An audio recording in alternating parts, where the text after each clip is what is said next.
Uno, cero. ¿Cómo les va? ¿Qué tal amigos? ¿Qué tal amigas?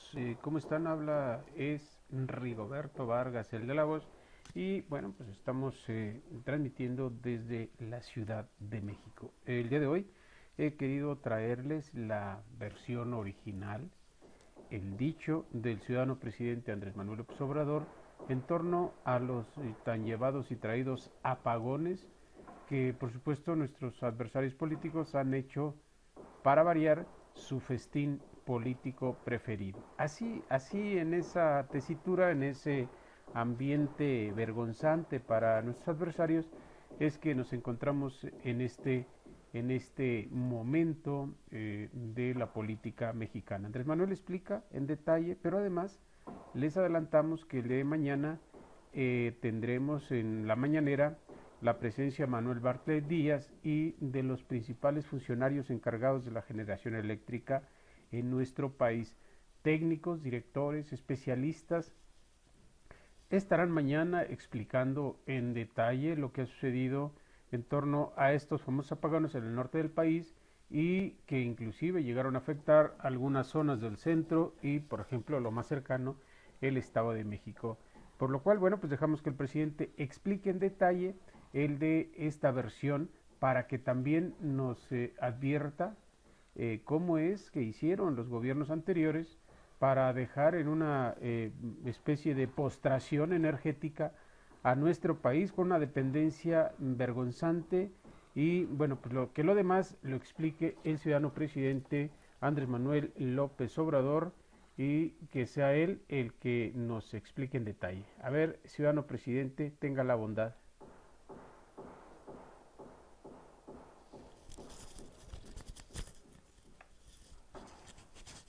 A ver, deje que entre.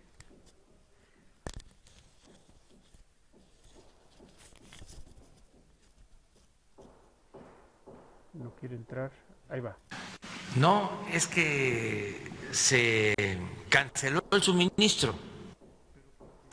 Pero porque pidieron que no surtieran el gas. Es que no hay gas. No tienen gas en Texas. No solo aumentó el precio, sino escaseó el gas porque se afectaron los campos de producción de gas y todas las instalaciones se congelaron. Entonces tienen una crisis. Declararon en el gobierno de Estados Unidos emergencia en Texas y tienen también apagones. Nosotros tenemos más posibilidad de salir adelante, aún no teniendo ese suministro, porque tenemos otras plantas que no requieren de gas. Por ejemplo, lo del combustóleo nos ayuda, lo del carbón nos ayuda. ¿Y esas cuándo estarían ya empezando ya están a aportar empezando a electricidad? operar? Por ejemplo, en la carbonífera llevaba mucho tiempo que no se utilizaban las plantas, pero no porque contaminaran y se generara oposición, sino porque se le da preferencia a las particulares y subían a la red, tenían preferencia en el despacho las particulares. En esta emergencia, pues lo que se tiene que procurar es que no nos falte la energía eléctrica. ¿Y estas plantas cuánto aportarían al sistema eléctrico nacional? Pues estas plantas nos han permitido el primer día de la crisis que se generara un 75% de lo que se perdió el primer día de una cantidad de energía que se dejó de producir. Cuando entran estas plantas. Aparte de la carbonífera, ¿cuáles más van a estar operando? En Guerrero se está apoyándose mucho con una planta de carbón y de combustóleo. Se está llevando combustóleo de Tula a Lázaro Cárdenas. ¿Hidroeléctricas también? Por tren y también hidroeléctricas de ciclo combinado con gas licuado, y se está procurando pues echar a andar todas las plantas. Termoeléctricas de ciclo combinado con gas licuado, y las hidroeléctricas que están también, lo que tú dices, ahora trabajando, generando más energía para meter toda la energía a la red. Esto sería el proceso de reconversión que usted había planteado entonces. Esto es, o sea, necesitamos ser autosuficientes y estar preparados para cualquier emergencia. Yo les hablaba ayer de que durante muchos años no se puso en práctica ningún plan para extraer gas. Tenemos gas en el país, pero no les importó, porque el negocio que realmente se dedicaban a robar, el negocio era comprar el gas, porque en la compra del gas iba el moche. Imagínense contratos con Repsol, lo puedo probar, de más de 20,000 millones de dólares para traer gas del Perú. Hicieron instalaciones especiales en Manzanillo con ese propósito, regasificadoras, más de 20,000 millones de dólares. Y explicaba yo que no licitaron, fue un asunto que resolvieron arriba. Por eso ahora se extrañan muchos empresarios españoles, porque eran los reyes.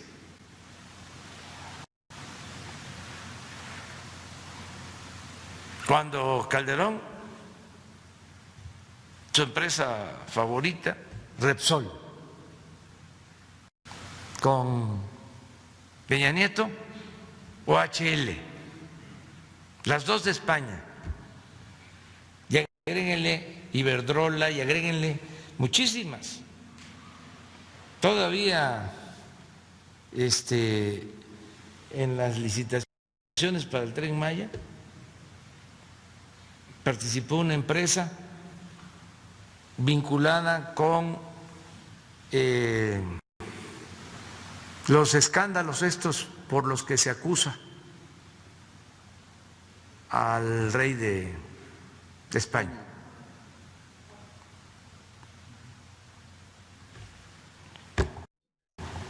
Entonces, se cancela ese contrato porque empieza a bajar el precio del gas en Estados Unidos. Ya no les convenía. también con pérdidas para el erario público, para la hacienda pública. Durante ese entonces se dieron también contratos a Repsol para sacar gas en la cuenca de Burgos. No sacaron gas, casi se extrajo lo mismo que sacaba Pemex. Sin embargo, el contrato fue jugosísimo.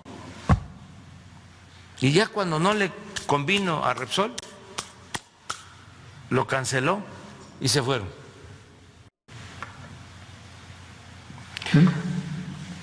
Pero es interesante esto, ¿no? Entonces empezó el nuevo negocio de la compra del gas en Texas y empezó a hablarse y se puso de moda de que el gas en Estados Unidos, en Texas,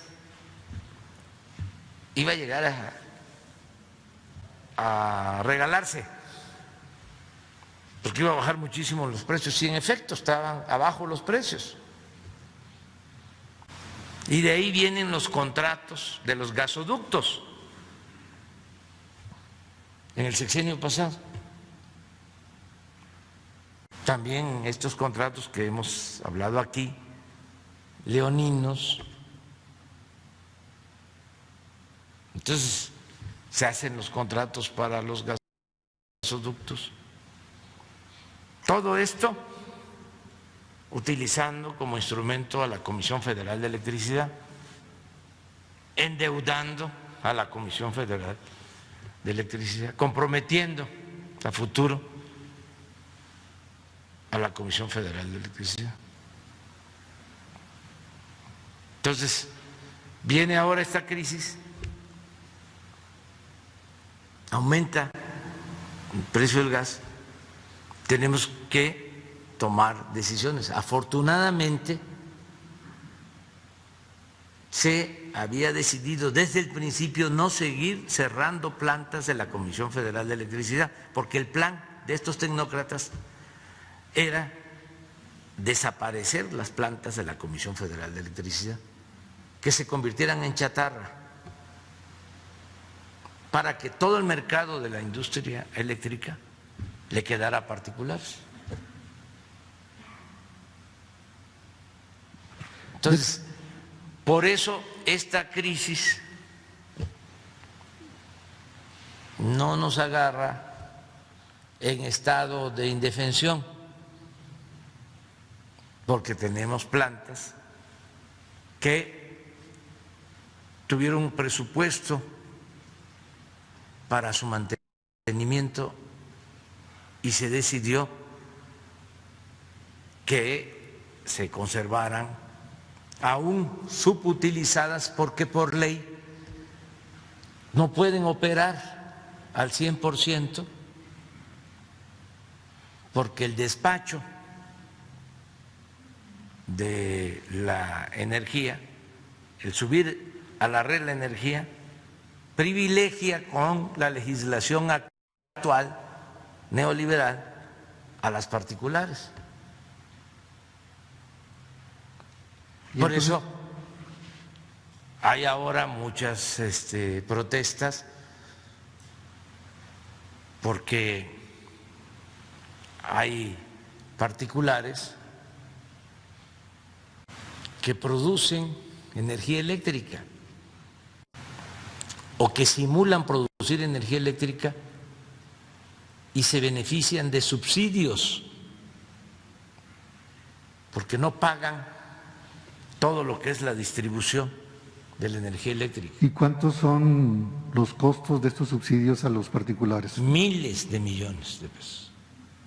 Entonces es una gran injusticia, es exactamente lo mismo que pasaba con la condonación de los impuestos, que se obliga a pagar impuestos a los de abajo al campesino, al obrero, al pequeño, mediano empresario, pequeño, mediano comerciante, y el de arriba no pagaba, el de mero arriba. Pues es igual. Resulta que el subsidio de la energía eléctrica hasta ahora lo están recibiendo los consumidores, porque no les aumentamos el precio, porque fue mi compromiso y lo voy a cumplir, pero también tienen subsidio las grandes corporaciones y son los que concentraban, siguen concentrando la mayor cantidad de recursos vía subsidios. Hay cadenas comerciales de estos que patrocinan al Reforma, que tienen subsidios. ¿Cómo se llaman? No, pues se los dejo a ustedes de tarea, ustedes que son mirones profesionales. Es que si no se van a enojar más conmigo. Entonces, nada más es que sepan de que no están defendiendo una causa justa. Y que no nos vayan a llevar a poner en pantalla cómo está la situación. O sea, ¿quiénes son los que reciben estos subsidios? Entonces es mejor que se entienda que son otros tiempos, ya no mandan ellos, manda el pueblo, y que no se puede estar sangrando la hacienda pública, el presupuesto.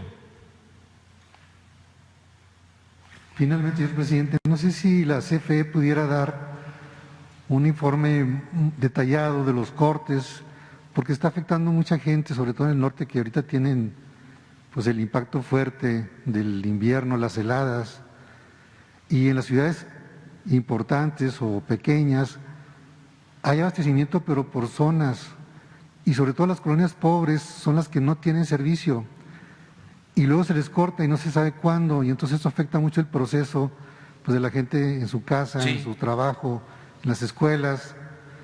Y CFE no ha dado una información detallada, o que haga una página que diga cuándo va a haber servicio, cuándo se va a cortar por zonas. Yo creo que eso no tiene ningún problema. Sí, tienes toda la razón.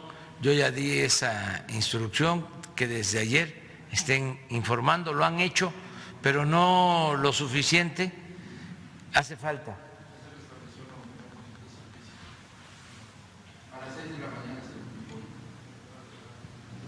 Pues es, a ver qué dice. A las 6 horas del día de hoy se encuentran sin suministro 89.183 usuarios en los estados de Chihuahua y Tamaulipas, que representan el 0.21% de los usuarios totales de los estados afectados y el 0.2% del total de usuarios de la Comisión Federal de Electricidad. Es de resaltar que la Comisión Federal de Electricidad ha puesto a disposición del SENACE todas sus plantas de generación para lograr el balance carga-generación, con lo que se ha disminuido los tiros de carga, las interrupciones de energía. Sí creo esto, porque los técnicos y trabajadores de la Comisión Federal de Electricidad son mucha pieza, y por lo que hablábamos de que existen afortunadamente plantas que no desaparecieron, que se les dio mantenimiento. De todas formas, por lo que tú estás planteando, voy a pedirle al director de la Comisión Federal de Electricidad y a los técnicos al director del SENACE, a los encargados de las plantas de distribución, que vengan mañana, en la mañana, para que nos confirmen esto, ver si es cierto, porque esto es, de ser cierto, es una hazaña. Sí, pero que mañana lo reconfirmemos, porque esto no sucede en otras partes. O sea, y mañana no saben cuándo va a haber. Por ejemplo, Madera, Chihuahua tiene 2 días sin electricidad, que ellas sepan cuándo les va a llegar la electricidad, o zonas o barrios. Sí, ¿no? Sí, que mañana vengan los técnicos de la Comisión Federal. A mí me ha tocado estar en estas fechas, he dormido en Madera, 10 bajo cero, y estaba haciendo calor, sí. ¿Sabes qué nos pasó allá? De que estaba 10 bajo cero, vamos ahí en un hotel, en Madera, y al día siguiente vamos a seguir la gira, ¿no? Y arrancó la camioneta, pero como a los 5 kilómetros tronó, porque era mucho el frío y no había autocongelantes, o sea, no tenía un sistema de autocongelantes. Entonces, ¿qué pasó? Nosotros del trópico, pues. O sea, no, ahora ya todos los carros traen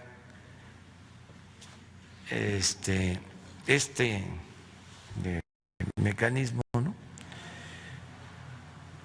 Y me acuerdo que tuvimos que usar una grúa y seguimos la gira, pero ahí en Madera. Entonces toda esa zona hay mucho frío, o sea, ahora todo lo que es Durango, Chihuahua, desde luego Nuevo León,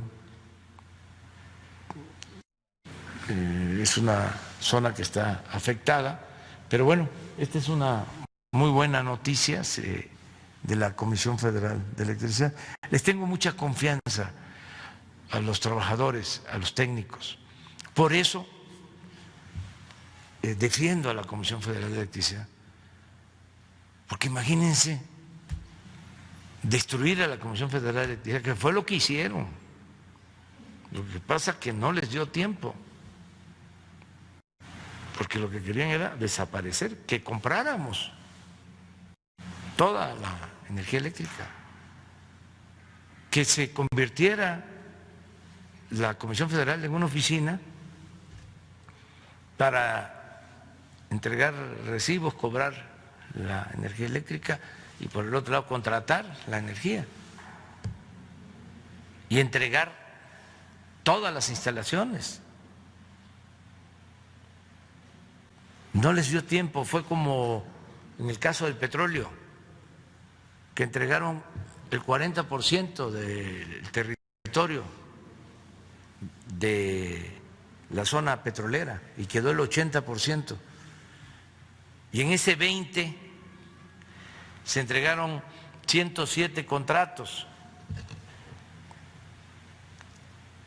Y eso fue la llamada reforma energética, entre otras cosas. Y nos engañaron de que se iba a producir más y que iba a llegar mucha inversión extranjera y que iba a bajar el precio de los combustibles y el precio de la industria eléctrica. Puras mentiras. Entonces, es como el caso del gas, por ejemplo, lo de la cuenca de Burgos, se decía, se comprometieron a que iba a haber más producción de gas y no hubo producción de gas. Nada más se quedaron con los beneficios de los contratos leoninos. Fue un saqueo. Entonces, tenemos que terminar de poner orden y sí, tienen que haber negocios en México y no hay ninguna prohibición, no hay ningún obstáculo para invertir en México y para hacer negocios en México con ganancias razonables, no atracar, no robar, cero corrupción, desaparecer el influyentismo por completo. ¿Qué es eso de que hasta líderes de izquierda de países europeos hacían gestiones, trámites en México en favor de empresas extranjeras?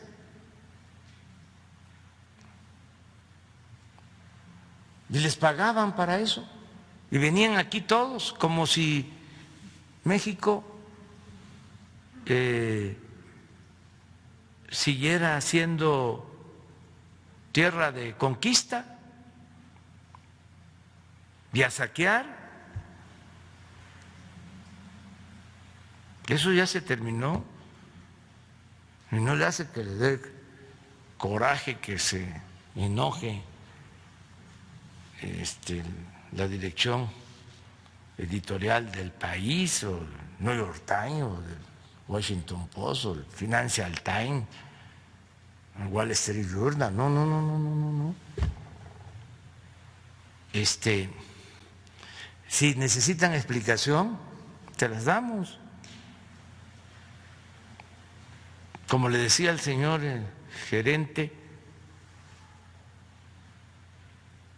de Iberdrola, cuando hablé con él, oiga, vamos a entendernos, porque ustedes nos han ofendido, independientemente de que han abusado, llevándose ganancias extraordinarias. ¿Cómo es que contratan de empleado a un presidente de México, de empleado de su empresa? Esto es una vergüenza, es una humillación, es una ofensa a nuestro país. ¿En dónde sucede eso? ¿En qué país del mundo? Entonces, ya se está entendiendo y vamos a llegar a acuerdos, pero se tiene que poner orden y tenemos que rescatar nuestras empresas públicas. Pemex, petróleo es la sangre de México, es la historia de nuestro país.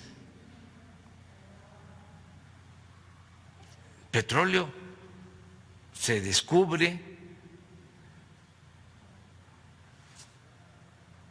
se empieza a explotar en San Luis Potosí, la Huasteca, primer pozo petrolero, en Ébano, lo entrega Porfirio Díaz a las empresas petroleras extranjeras y dominaban desde entonces todo el Golfo.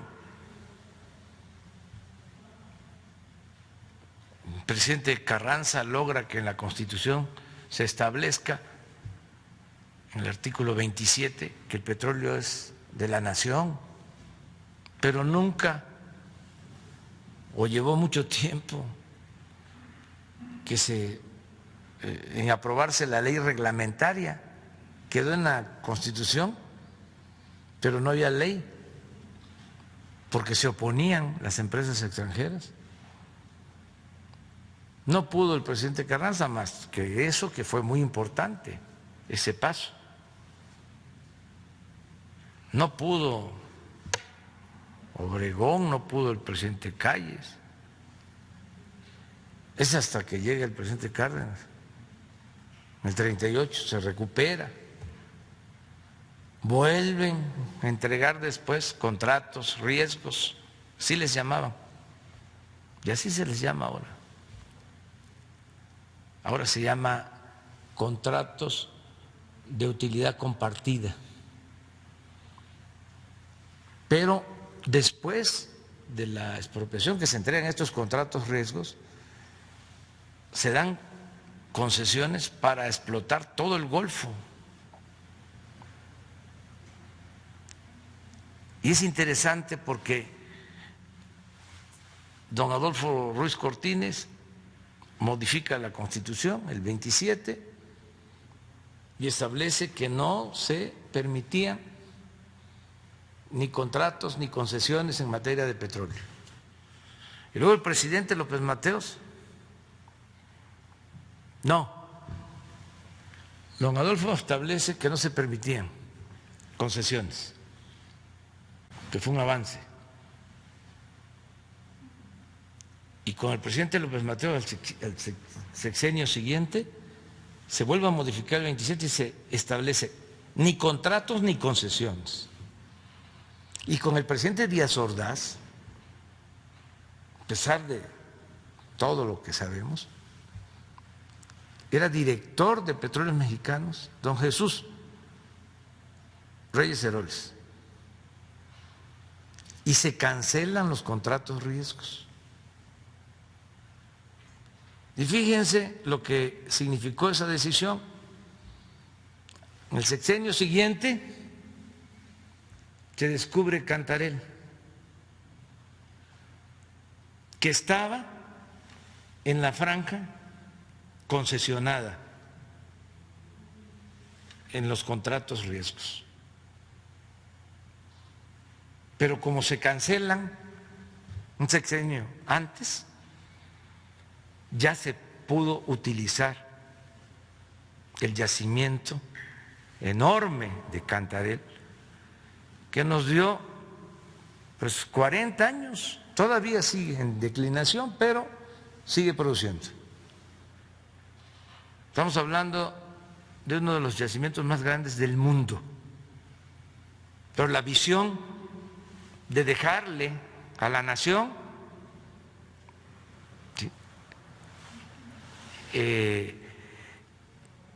el dominio y el manejo del petróleo.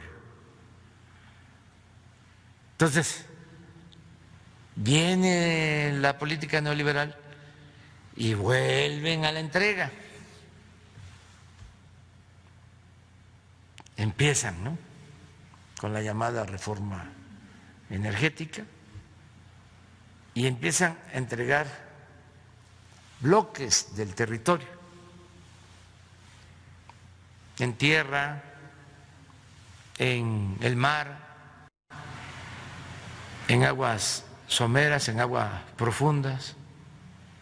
¿Que por qué hacía falta la inversión? Y si no, ¿cómo íbamos a producir si no llegaba la inversión? Y que con la reforma energética, con la entrega de estos bloques, iba a llegar la inversión extranjera a raudales. Pues hizo la reforma energética, no llegó la inversión. ¿Cuánto se ha producido en estos 5 años desde que se aprobó la reforma energética? Como 20,000 barriles diarios, con 107 contratos. Pero también, como no les dio tiempo y el pueblo dijo ya, hicieron los cambios a finales del 18 y ya nosotros no seguimos con esa política, pues nos quedó a la nación el 80% del potencial petrolero. Entonces, por eso, entre otras cosas, el 20 que se entregó, pues aunque no están cumpliendo porque no invierten, no vamos nosotros a cancelar contratos para meternos a pelear, porque afortunadamente con el 80 que quedó, que no se entregó, estamos sacando adelante a Pemex, estamos incrementando la producción. En el caso de la industria eléctrica, ahí avanzaron más, porque se llegó al 50%, a comprar el 50% de la industria eléctrica.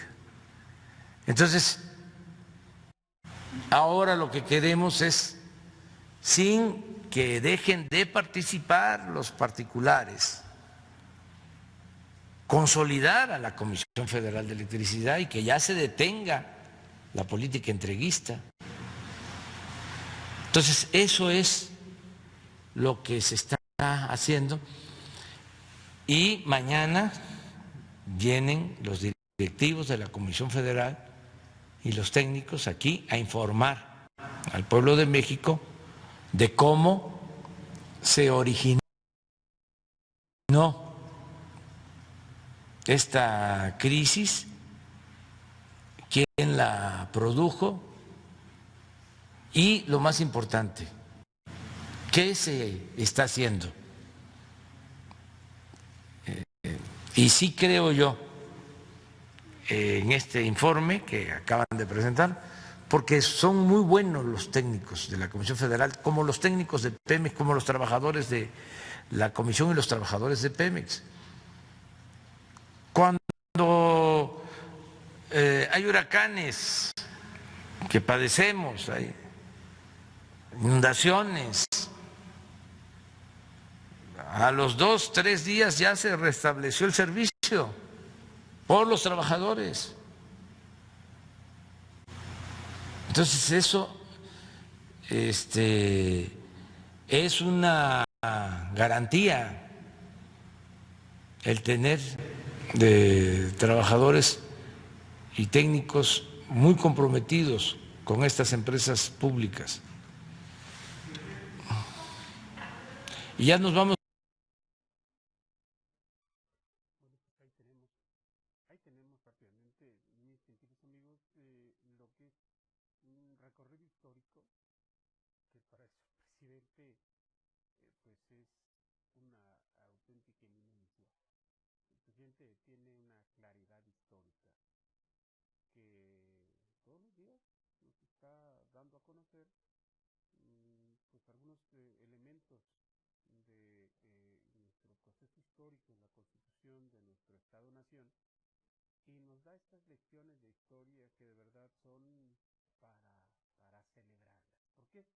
Bueno, porque estos datos históricos sobre el 27 constitucional, sobre Ruiz Cortines, sobre Adolfo López Mateos, sobre Lázaro Cárdenas, sobre el propio Venustiano Carranza, el reflujo de la reglamentación en el terreno energético, Cantarell, la historia que sigue viva en muchísimos de nuestros pobladores y particularmente en este presidente que nos ha sorprendido gratamente por su gran forma de ver, de entender, de analizar. Creo que no me estoy oyendo, perdón. Ahí estoy. Bueno, sí, aquí estoy ya. De entender y analizar lo que sucede en nuestro país, bueno, pues ahí tenemos el dato del presidente, ahí tenemos las lecciones de historia, ahí tenemos este esfuerzo extraordinario por su parte de darnos un ejemplo vivo, vívido de lo que se está haciendo en nuestro país por la transformación definitiva hacia la consolidación como país, como nación del México contemporáneo y Andrés Manuel a la cabeza. Estaremos al pendiente, les agradezco mucho, les mando un afectuoso saludo, estamos atentos a próximos envíos por esta vía de YouTube.